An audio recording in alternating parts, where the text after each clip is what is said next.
especialmente el componente de infección.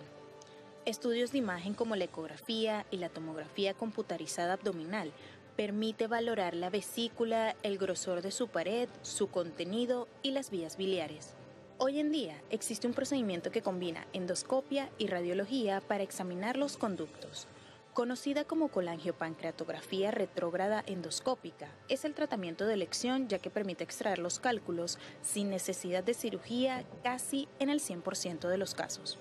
Cuando estos son muy grandes, se opta por ampliar la desembocadura del colédoco y emplear aditamentos que los fragmenten o valorar la extracción mediante cirugía más invasiva.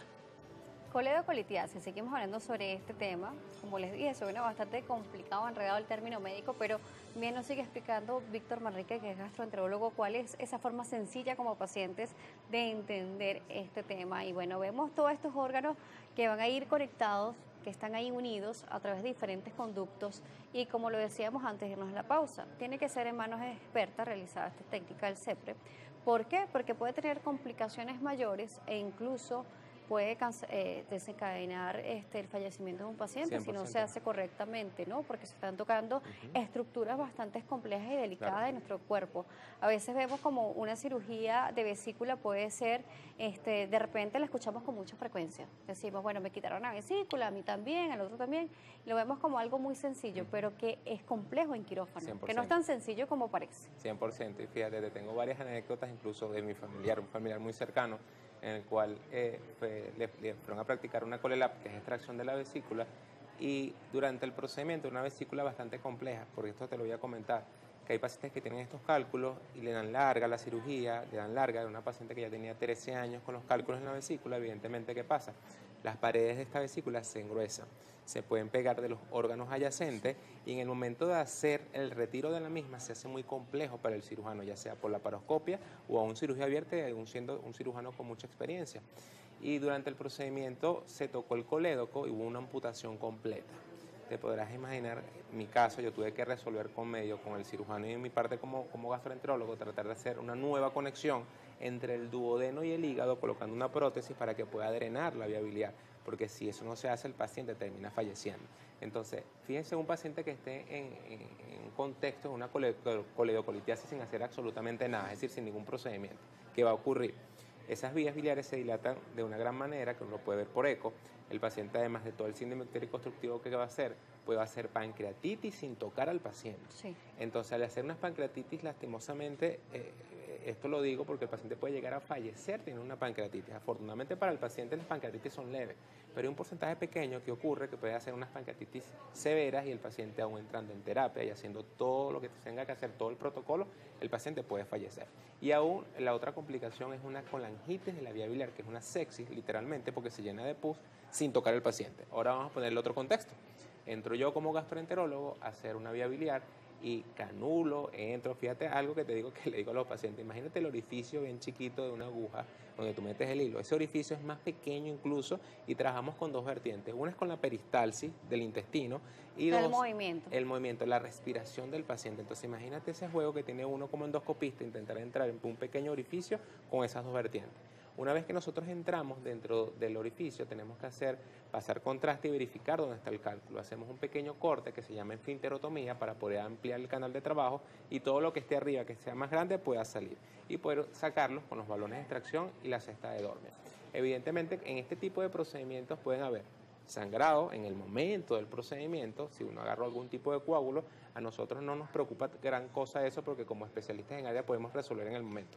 Pero puede pasar que el paciente posteriormente al procedimiento coma y esa comida me rasgue la zona del trabajo, el paciente rompa un coagulito en la zona del trabajo, el paciente presenta una hemorragia digestiva superior y tenemos que repetir el procedimiento nada más para parar la hemorragia. Adicionalmente, el páncreas está al lado. Es un pequeño conducto que es el conducto de Wilson, entonces cuando nosotros tratamos de canular, en alguna oportunidad la guía puede irse a esa páncreas. Y cada vez que se toca el páncreas puede hacer una pancreatitis posterior al procedimiento. Y aún más, otra complicación más grave que todos nosotros los gastroenterólogos tratamos de evitarlo al 100%, que es una perforación.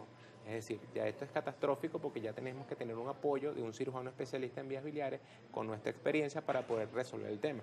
Entonces, imagínate todas estas complicaciones nada más por no operar una vesícula a tiempo. Entonces aquí la idea de que se lleven esto para sus casas es que la prevención es la clave y sabemos que si llegara a existir algún litiasis vesicular, para que esto no se complique en una coledocolitiasis, tratar de operarse de manera oportuna. No, y saberte que no existen realmente medicamentos que limpien la vesícula, porque a veces vemos en redes sociales promesas de que tómate esto, tómate tal mata o tal preparado y te va a limpiar la vesícula. Un cálculo que se forma en la vesícula ya no se puede extraer por cirugía. O sea, ya esta vesícula está enferma y va a seguir produciendo también cálculos, ¿no? Va a seguir produciendo cálculos. Eso que me acaba de decir es importante. Escucho comentarios por las redes. Doctor, ¿sabes que me dijeron que tomara raíz de onoto, diente de león para limpiar la vesícula?